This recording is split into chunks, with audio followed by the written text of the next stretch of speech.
Hello guys, egg and చుక్కకూరతో ఇలా try చేసి చూడండి, చాలా బాగుంటుంది. ముందైతే స్టవ్ మీద కడాయి పెట్టి అందులో నూనె వేసి అది హీట్ అయ్యాక ఇప్పుడు ఇందులో పోపులు, జీలకర్ర, పసుపు, వెల్లుల్లిపాయలు, ఉల్లిపాయలు వేసి కలుపుకొని ఇప్పుడు ఇందులోనే పచ్చిమిరపకాయలు, కరివేపాకు అలానే కొంచెం ఉప్పు వేసి కుక్ చేసుకోండి. ఉల్లిపాయలు మగ్గిపోయాక దీంట్లో కట్ చేసి పెట్టుకున్న చుక్కకూర వేసుకొని కుక్ చేసుకోండి. ఈ చుక్కకూర కూడా మగ్గిపోయాక టొమాటోస్ వేసుకొని కుక్ చేసుకోండి. టొమాటోస్ మగ్గిపోయాక దాన్ని మెదుపుకుంటూ కలుపుకొని ఇప్పుడు ఇందులో మనం 3 ఎగ్స్ పగలగొట్టుకొని వేసుకోవాలి.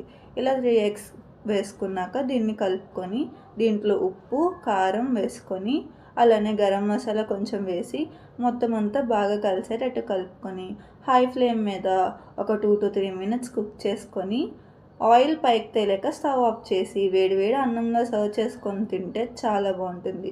ఈ కర్రీ అయితే చాలా చాలా బాగుంది. ఒకసారి మీరు కూడా దీన్ని ట్రై చేసి చూడండి guys. Thanks for watching. Bye.